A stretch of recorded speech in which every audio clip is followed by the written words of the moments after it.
My name is Rachel Morgan, and for 8 years, I've been financially supporting my parents while they complained I never helped the family. The pattern started small. Mom called when I was 24, fresh out of grad school with my first real job. "Honey, we're a bit short on the electric bill this month.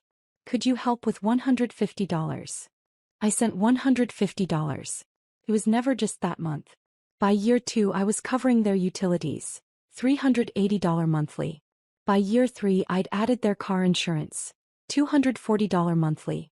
By year 4 their property taxes were behind and I paid the $8,400 bill. By year 8, now at age 32, I'd sent my parents $427,000 over 8 years. Mortgage assistance when Dad's consulting work dried up. Medical bills when Mom needed surgery. Car repairs. Home repairs. Emergency after emergency after emergency. I documented everything. Every wire transfer. Every check. Every Venmo payment. Spreadsheets color-coded by category with running totals and dates. $427,000 in 8 years. They never said thank you. Not once. Instead, at every family gathering, Mom would sigh and say things like, "We've sacrificed so much for our children. We gave Rachel everything. Sometimes I wish she understood what we went through." Dad would add, "Your mother and I worked ourselves to the bone. We put you through college. We gave up our dreams so you could have yours." And I'd sit there having just sent them $3,200 that week and say nothing. Because I was conducting an experiment. I wanted to see if they'd ever acknowledge what I was doing. If gratitude would eventually overcome their need to be seen as martyrs. 8 years. They never acknowledged it once. What they also didn't know, while I was sending them $427,000, they were stealing an additional $189,000 from me through credit card fraud. Cards opened in my name. Forged signatures.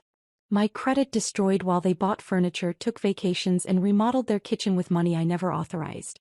I discovered the fraud 2 months ago. I hired a forensic accountant who spent 6 weeks documenting everything. And I planned my confrontation carefully. Christmas dinner. When they'd have an audience. When they'd feel safe making their usual speeches about sacrifice and ungrateful children. That's when I'd show them the truth.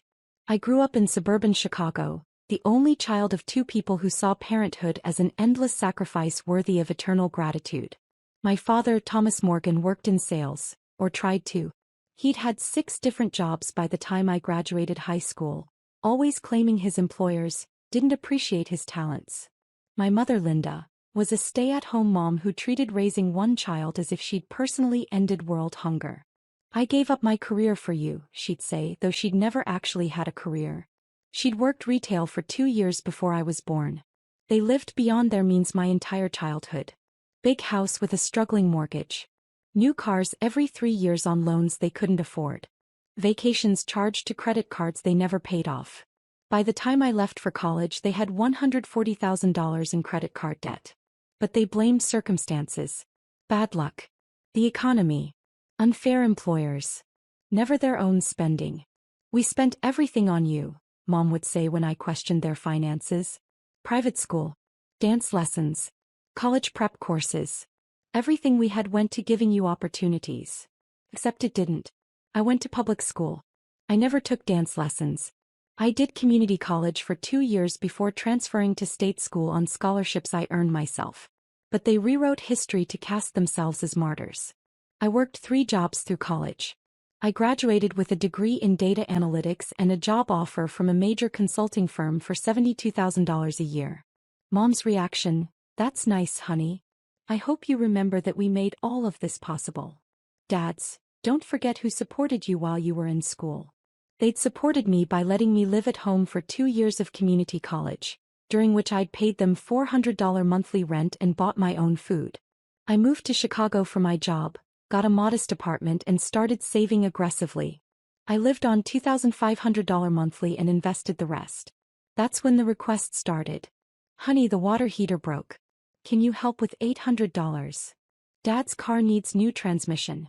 Just $1,200. The property taxes are due and we're short. Could you cover $4,200 this year?" I helped every time. Because they were my parents. Because I was succeeding and they were struggling. Because that's what family does. But the requests never came with gratitude. They came with expectation. With entitlement. With reminders that I owed them for my existence. By age 27 I'd been promoted twice. My salary hit $135,000. I bought investment properties. I built a stock portfolio worth $480,000. My net worth crossed $1 million by age 30. But I still drove a used Honda. Still lived in that modest apartment. Still brought lunch to work. Because I was supporting two households. Mine and my parents. At family gatherings the guilt trips intensified. "Your father and I never travel anymore," Mom would announce. "We spent all our money on Rachel's education. We have nothing left for ourselves." "Some children take care of their aging parents," Dad would say loudly. "But we're fortunate Rachel has her career. We're so proud. Even if it means we sacrifice in our golden years." I'd sent them $4,800 that month. But I said nothing. I documented everything. I waited. 8 years of waiting. Then 2 months ago my credit card company flagged my account for suspicious activity. "Ms. Morgan, we're seeing charges that seem unusual. A $4,800 purchase at Ashley Furniture in Naperville. A $3,200 transaction at a travel agency. Do these look familiar?" "No. These are on a Capital One card in your name. Are you aware of this account?" "I don't have a Capital One card." That's when I discovered the fraud. 3 credit cards in my name I didn't open. Total balance, $67,000. I called a forensic accountant named David Richardson who specialized in family fraud cases. "This is systematic," David said after reviewing my credit report. "Someone with access to your personal information has been opening accounts and making purchases for years." "How much total?" "I'll need 6 weeks to trace everything. But preliminarily, I'm seeing evidence of $150,000 to $200,000 in fraudulent debt." He came back with the final report 2 weeks ago. Total fraudulent debt in my name, $189,000. All of it traceable to my parents. The cards had been shipped to their address. The purchases were at stores near their house. The payment history showed they'd been making minimum payments using money I'd sent them for emergencies. They'd been stealing from me while I was supporting them, while they called me ungrateful. I had David prepare a full presentation. Documentation. Photos. Forensic analysis. Everything. And I waited for Christmas. While my parents were stealing from me and guilt-tripping me, I was quietly building wealth they couldn't imagine. My consulting career flourished. By age 28, I'd made senior analyst at $155,000 annually. By 30, I was promoted to project director at $205,000. But my real wealth came from investing every dollar I didn't send to my parents. I bought my first rental property at 26, a 2-bedroom condo in a developing neighborhood. $40,000 down, $1,600 monthly rent against a $1,100 mortgage. Positive cash flow of $500 monthly. I bought a second property at 28. A third at 29. By 32, I owned 5 rental properties with $680,000 in equity and $2,800 in monthly cash flow. My stock portfolio had grown to $920,000 through aggressive saving and smart investing. Total net worth, $1.8 million. But my parents had no idea. They thought I was a mid-level consultant making decent money, living modestly with no major assets. They had no idea I'd built wealth that dwarfed anything they'd ever have, while simultaneously funding their lifestyle. At Thanksgiving last year, Mom had sighed dramatically. "I just wish Rachel understood what real sacrifice looks like.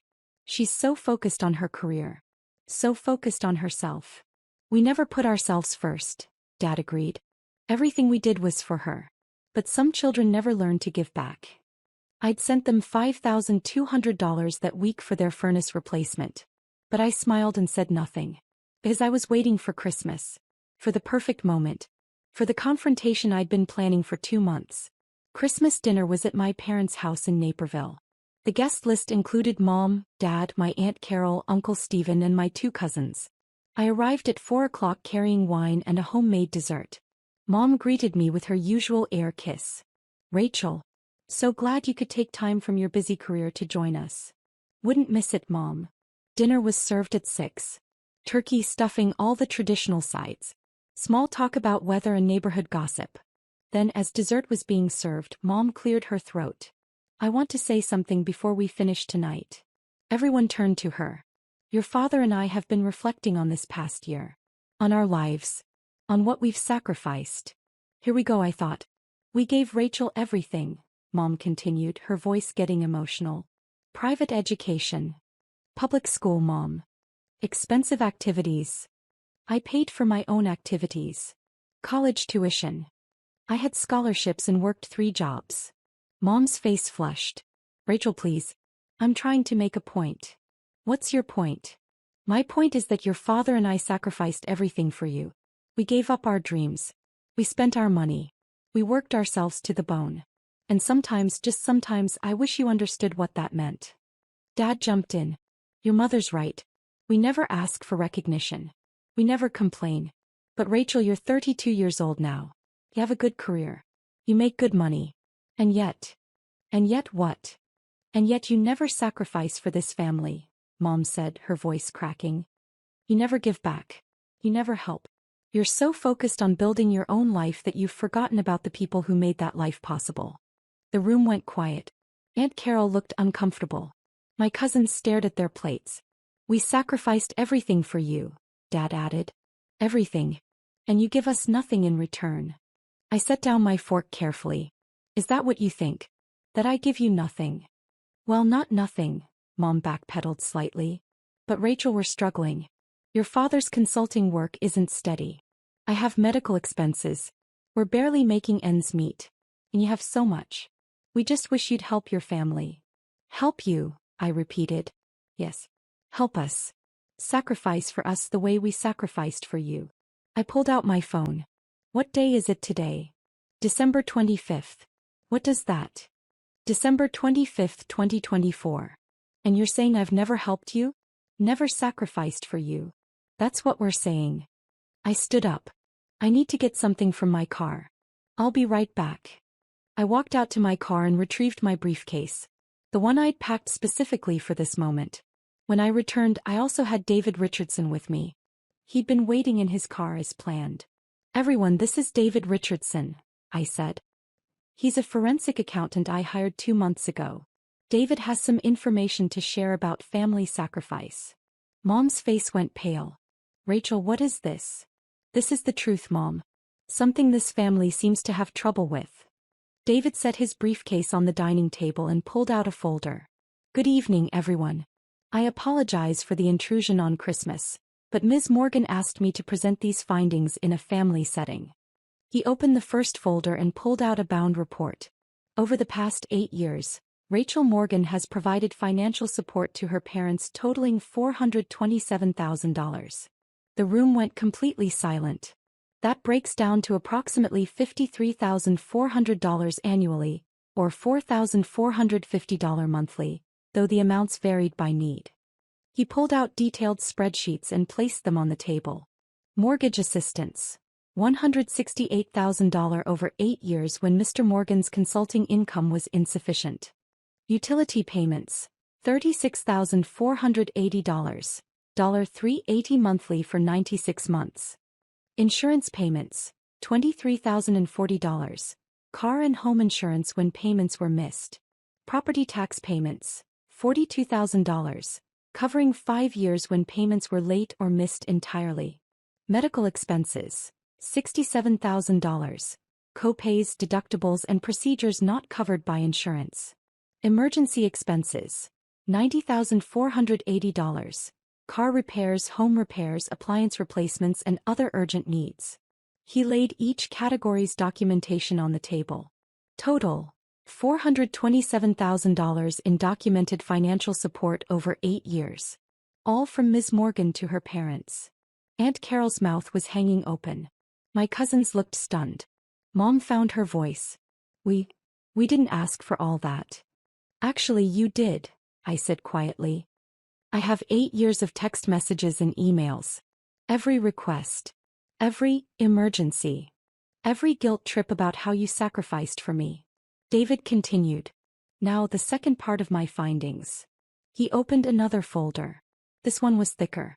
While Ms. Morgan was providing $427,000 in support, her parents were simultaneously committing identity theft and credit card fraud. Dad started to stand. Now wait just a... Sit down, Mr. Morgan. These are federal crimes we're discussing. Dad sat. David pulled out credit card statements. 3 credit cards opened in Rachel Morgan's name without her authorization. Capital One, Chase and Discover. Total fraudulent charges: $67,000. 4 personal loans from online lenders using Rachel's information, $52,000. Unauthorized charges on Rachel's legitimate credit cards, cards that were reported stolen but had been taken by Mr. and Mrs. Morgan, $48,000. Forged checks on Rachel's checking account, $22,000. He spread the evidence across the table like a prosecutor presenting a case. Total fraudulent debt incurred in Rachel's name, $189,000. He pulled out photos next. Security camera footage from stores. My parents making purchases with cards in my name. This is Mr. Morgan at Ashley Furniture, charging $4,800 to a Capital One card in Rachel's name. This is Mrs. Morgan at a travel agency, booking a $3,200 cruise using a Chase card in Rachel's name. This is both of them at Home Depot, spending $6,400 on kitchen renovation materials using Rachel's credit. Photo after photo. Evidence after evidence. Combined total, David concluded. Rachel provided $427,000 in legitimate support while her parents stole an additional $189,000 through fraud. That's $616,000 over 8 years. The silence in the room was crushing. David pulled out one more document. I've filed a report with the FBI's Financial Crimes Division. The case is currently under review for federal prosecution. Wire fraud, identity theft, bank fraud. The potential sentences range from 15 to 30 years in federal prison. Mom started crying. Dad's face had gone gray. Rachel, Mom sobbed. Please. We can explain. We were desperate. We didn't mean. You didn't mean to steal $189,000 from your daughter while she was voluntarily giving you $427,000? I asked. What exactly didn't you mean? We were going to pay it back. With what money? The money I was sending you? You've been using my support payments to make minimum payments on credit cards you fraudulently opened in my name. Dad found his voice. You're really going to send your own parents to prison? I'm going to let the FBI decide whether to prosecute. But yes, if it comes to that, I'll testify. But we're your parents. Mom cried. We raised you. We gave you life. And I gave you $427,000. Which apparently wasn't enough. I picked up my briefcase. You wanted to talk about sacrifice? About giving back? I gave you over $600,000 when you count the stolen money. I sacrificed 8 years of savings, investments, and financial security to keep you afloat. And you never once said thank you. Instead, you sat at family dinners and told everyone I never help. That I never sacrifice. That I only care about myself. We didn't know how much you were giving, Dad said weakly. You knew exactly how much. You deposited every check. You cashed every Venmo payment. You just convinced yourselves it was owed to you. That you deserved it because you were parents. Aunt Carol finally spoke. Linda Thomas, is this true? All of it. Mom couldn't look at her. My God, Aunt Carol whispered. How could you? We were desperate, Dad said. We made mistakes. We can make this right. How? I asked. By paying me back? You owe me $616,000. Where will you get that money? Silence. That's what I thought. The FBI contacted my parents 3 days after Christmas.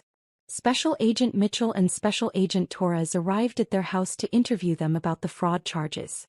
My parents called me immediately afterward, panicking. I didn't answer. They called 7 more times. I declined each one. Finally, Dad sent a text. The FBI was here. They have evidence of everything. Please call us. We need to talk about this. I texted back. All communication should go through your attorney. They hired a criminal defense lawyer who contacted David Richardson within a week. The situation was simple. My parents were facing multiple federal felony charges. Wire fraud. Identity theft. Bank fraud. The U.S. attorney was prepared to seek 15 to 25 years in prison, unless I was willing to work out a deal. Ms. Morgan, their attorney called me directly. Your parents understand they were wrong. They're prepared to make full restitution and accept consequences. But they're asking for mercy. They're asking you not to pursue the maximum prosecution. What are you proposing? Guilty pleas to reduce charges. Probation instead of prison time. Full restitution paid over time. Your parents would sign confessions, enter payment plans, and do whatever you require. How would they pay back $616,000? They'd sell the house. They'd both get full-time jobs. They'd make monthly payments for as long as it takes. I thought about my parents in federal prison. 20 years behind bars.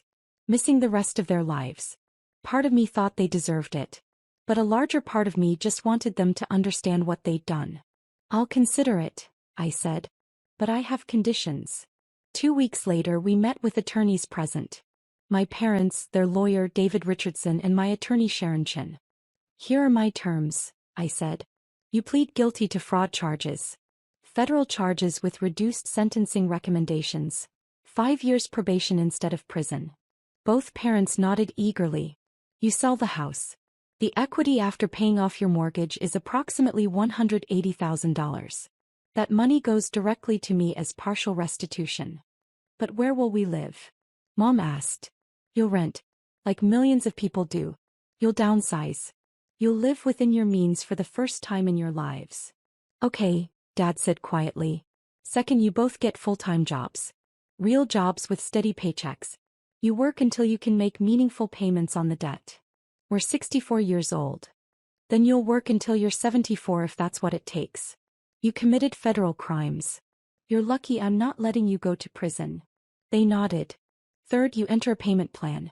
After selling the house, you owe me $436,000. You'll pay $2,500 monthly for the next 15 years. If you miss a payment, the plea deal is void and I proceed with full federal prosecution. We can do that, Dad said. Fourth, you write a letter to every family member who was at Christmas dinner. You explain what you did. The theft. The lies. The guilt trips while you were stealing from me. You tell them the truth about who provided what in this family. Mom's face crumpled. That's so humiliating. Good. You humiliated me for 8 years. Now it's your turn. We'll do it, Dad said firmly. And fifth, this is non-negotiable. You go to therapy. Financial therapy. You learn why you spent beyond your means. Why you felt entitled to my money. Why you lied about sacrifice while taking everything I gave you. You do the work to understand what you did wrong. We will, Mom said. We promise. The papers were signed 2 days later. My parents sold their house within 3 weeks. The $180,000 in proceeds reduced their debt to $436,000. They moved into a 2-bedroom apartment in Aurora. Rent, $1,400 monthly. Dad got a job at Costco. Mom got a job at Target. Combined income, $68,000 annually. After taxes, rent, and basic expenses, they had exactly $2,500 monthly to pay me back. Not a dollar more for extras. No restaurants. No vacations.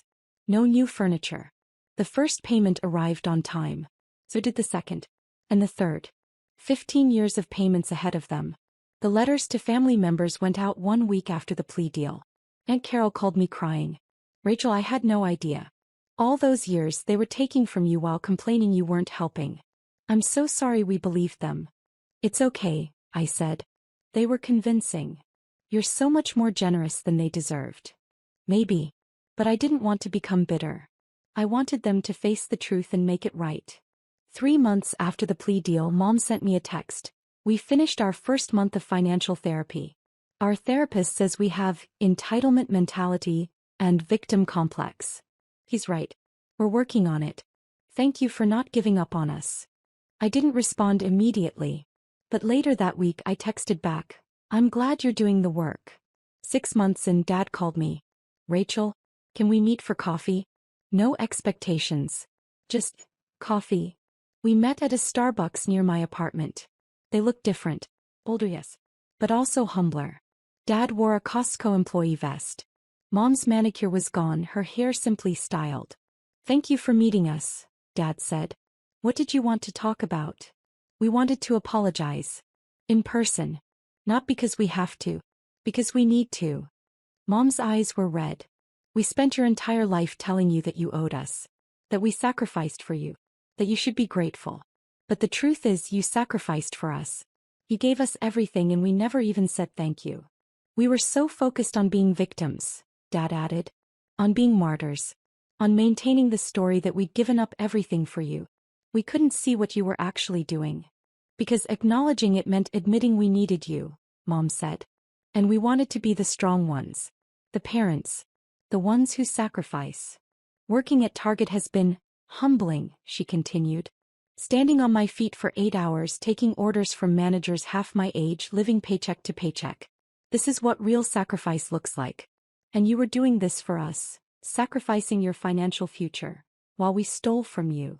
We don't expect forgiveness, Dad said. We just wanted you to know that we finally understand. We finally see what you did. And we're sorry we were blind for so long. I sat with that for a moment. Thank you for saying that. Can we rebuild? Mom asked. Not right away. We know trust takes time. But eventually. Eventually, I agreed. If you keep doing the work. We will, they both said. 18 months after Christmas dinner, my parents have made every payment on time. They've attended therapy weekly. They've lived within their means. They've worked their jobs without complaint. We have coffee once a month now. The conversations are different, real, honest, without the performance of martyrdom. Last week, Dad told me they'd saved $3,000 in an emergency fund. It's the first time we've had savings in 30 years. That's great, Dad. It feels good. Knowing we earned it. Knowing it's ours because we worked for it, not because someone gave it to us or we stole it. Mom added, our therapist says we're making progress. We're learning to separate our worth from our financial status. Learning that being parents doesn't entitle us to our children's money. I'm proud of you, I said. And I meant it. They still owe me $391,000. 13 more years of payments. But they're doing the work. They're changing. They're becoming people I can respect. And that's worth more than the money. Because this was never really about the $616,000. It was about seeing the truth. About acknowledging reality. About understanding that real sacrifice isn't a weapon you use to guilt people. It's something you give freely out of love. My parents sacrificed their comfortable lies. They sacrificed their victim narrative. They sacrificed their pride. And in doing so they finally learned what sacrifice actually means.